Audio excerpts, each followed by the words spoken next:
6h54, la question santé d'Europe 1. Thomas Soto. Jouer jusqu'à perdre la raison, jusqu'à en être dépendant. Docteur Kierzek, on s'intéresse donc ce matin à l'addiction au jeu. Déjà, est-ce que c'est comparable aux autres addictions, l'alcool, le tabac ? Alors, on peut être addict à une substance, mais on peut aussi être addict à une activité, parce qu'au sens de la définition internationale de l'addiction, oui, il y a un certain nombre de critères, et notamment un de ces critères, c'est quand jouer vous empêche de faire d'autres activités sociales, et on voit très bien que quand on joue, quand on parie, eh bien, c'est au détriment d'autres activités.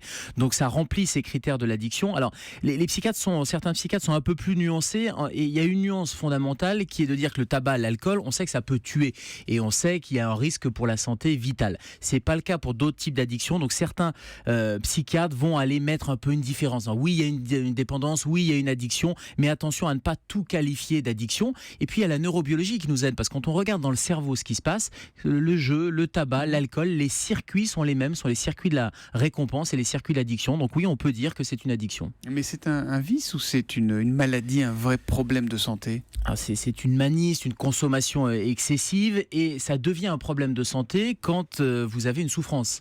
Et on sait très bien qu'il y a très vite des souffrances, d'autant qu'une conduite addictive va entraîner souvent une co-addiction, une association à une deuxième addiction. Comme par exemple, jouer et fumer, par exemple, on sait très bien que c'est associé depuis très longtemps. Jouer et manger, ou jouer, voilà. Exactement, et donc ça va entraîner rapidement une souffrance psychique, voire une souffrance physique. Quand on regarde un peu les statistiques, les 17 ans, c'est 5% des 17 ans qui jouent entre 5 et 10 heures par jour, ce qui est extrêmement c'est des jeux en ligne. Hein. Ce sont des jeux vidéo, et les jeux vidéo peuvent aussi être addictifs.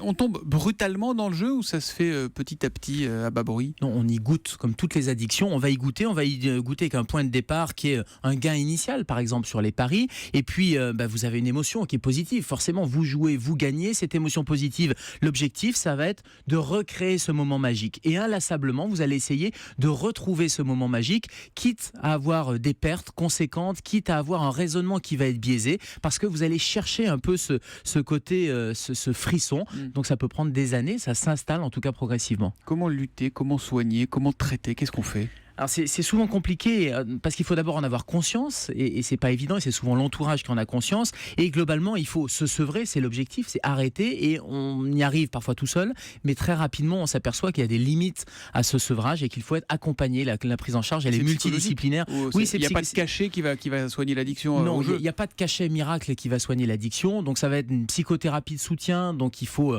rapidement prendre attache avec des psychiatres. Il y a des consultations spécialisées justement par des addictologues, les mêmes addictologues qui étaient pour le tabac, qui étaient pour l'alcool, et qui maintenant commencent à s'intéresser à ces addictions de jeux ou de paris. Il y a l'INSERM, d'ailleurs, l'Institut national de la santé et de la recherche médicale, qui s'est attaqué au problème. Qu'est-ce qu'il propose ? Qui s'est attaqué au problème pour dépister, parce que tout l'enjeu, ça serait de dépister avec les données électroniques. Quand vous vous inscrivez sur ces sites de poker, par exemple, il y a beaucoup de données qui sont mises en ligne. Il y a aussi des messages de prévention. Et l'objectif de l'INSERM, c'est à partir des données que vous rentrez, d'âge, de gain éventuellement, ou la fréquence de jeu, eh bien, c'est de corréler ces critères avec justement des critères d'addiction pour pouvoir cibler, repérer et donner ces messages d'alerte de prévention, et éventuellement insister pour aller consulter. Bon, et sinon, vous pariez quoi pour France-Allemagne demain, vous ?